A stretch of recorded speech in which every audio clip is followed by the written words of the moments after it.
Okay, I'm going to keep this intro short because there's a lot to go through here. So I'm pretty sure most of you watching this know how an iceberg chart or Iceberg explained video works, but for those of you who don't, I'll give a really brief explanation. An iceberg chart is an image that has different tiers of information, framed like an iceberg, with the most well-known things at the top in tier 1, and the most obscure or disturbing things at the very bottom tier, which for this chart, which I'm using for this series, the bottom tier would be tier 10. So, for example, at the very tip of the iceberg, there's obvious things that everyone who's watched the series knows, like Oceanic 815 and the smoke monster.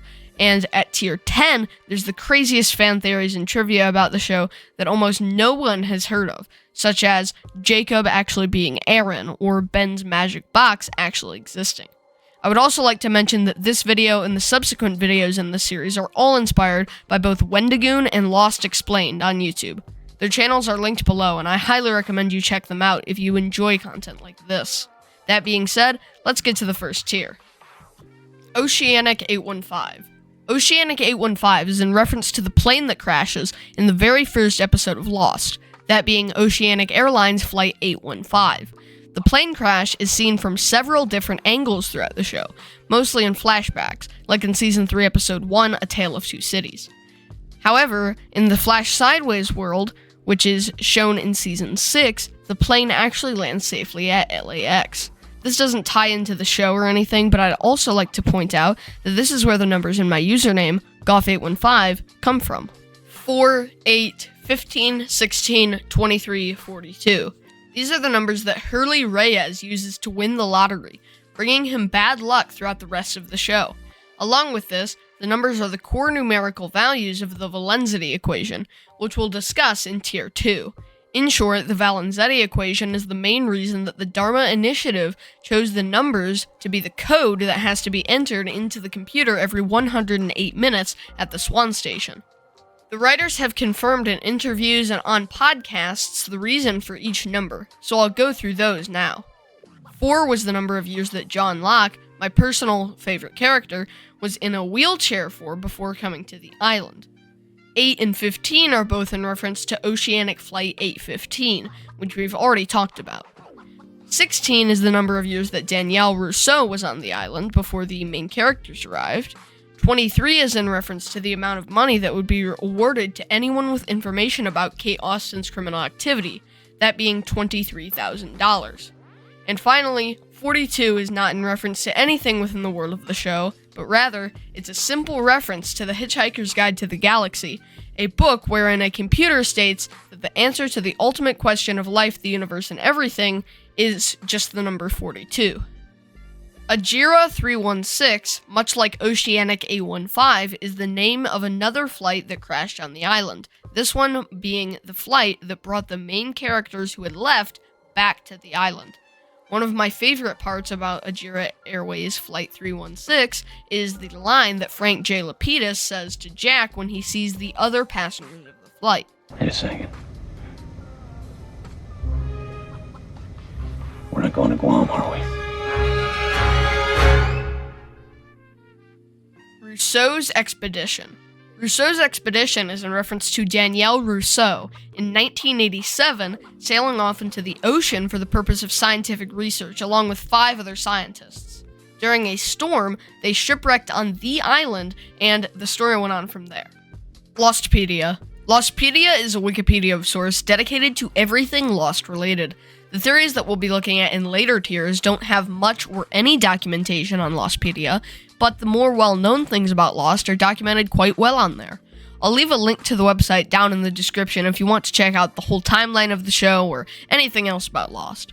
I'd also like to mention that Lostpedia, at least for these early tiers, has been a big help in reminding me of specific details about these entries, like Rousseau's Expedition, for example, which I obviously knew most of the details about it from watching the show, but I had completely forgotten the year it took place, so rather than having to rewatch all the episodes I know it's talked about in, I just go to lostpedia.fandom.com, type Rousseau's Expedition in the search bar, hit enter, and there it is, the information I was looking for.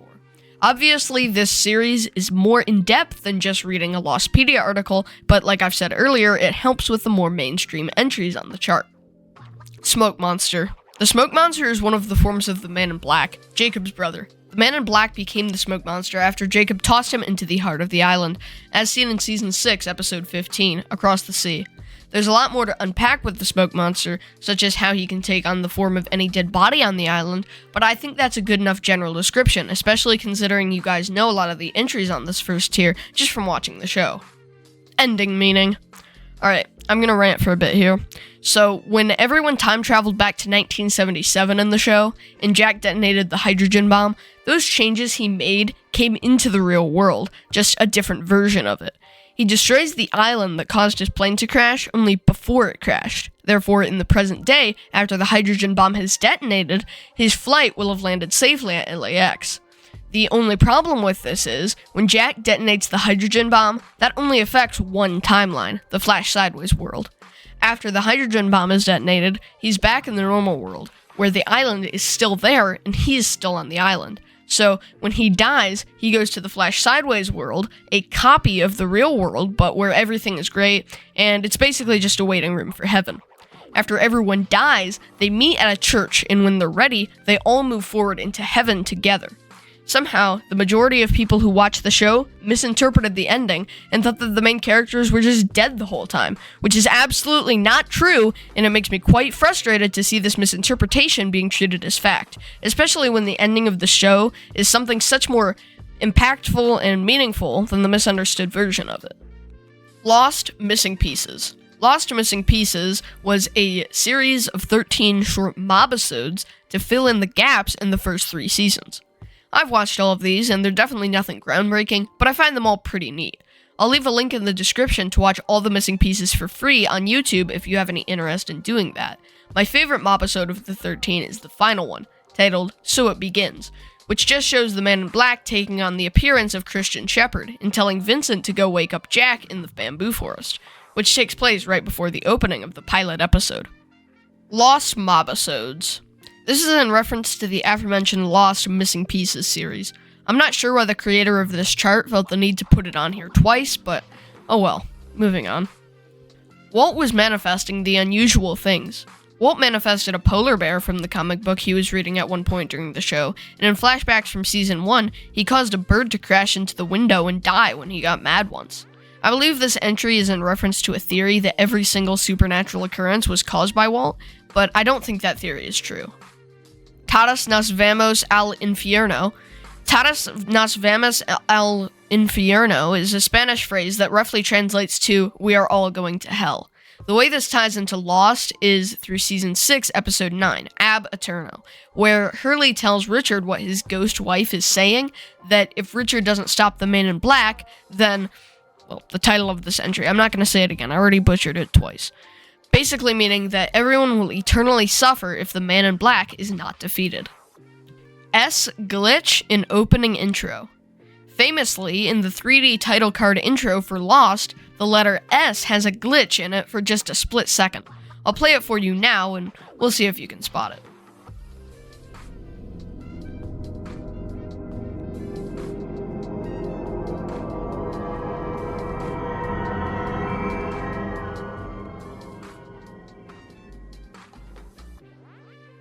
The Crash Beach and Dharmaville are less than a mile apart, but the bamboo grove that Jack wakes up in is about 20 miles from the beach. This is a pretty self-explanatory entry, just referencing the real-life fact that the filming location of the bamboo grove Jack wakes up in the pilot episode is 20 miles away from the beach he walks into, whereas in the show it looks as though they are right next to each other. Fascinating, isn't it? The island works in mysterious ways. This is a pretty vague one, just bringing up the fact that supernatural forces are present on the island, working in ways the characters don't always understand, nor do the viewers. Nikki and Paulo. Nikki and Paulo are the most pointless characters in Lost, the only episode focusing on them being Season 3, Episode 14, Expose. You could skip the entire episode of Expose and not miss a single thing, the only episode I can say that for in the entire series. Every other episode is crucial to the plot, and you would miss several things if you skipped them, but nope, not Expose. Richard's eyes. Many fans assume Richard Alpert to be wearing eyeliner or some kind of eye makeup, but that's actually just the way the actor, Nestor Carbonell, was born looking. He even was teased about it as a child, which is pretty sad. And with that, we've reached the end of the first tier out of 10 tiers. As soon as this video gets uploaded, I will have already started working on the next one. So stay tuned if this interests you, and if you want to keep going further down the lost rabbit hole.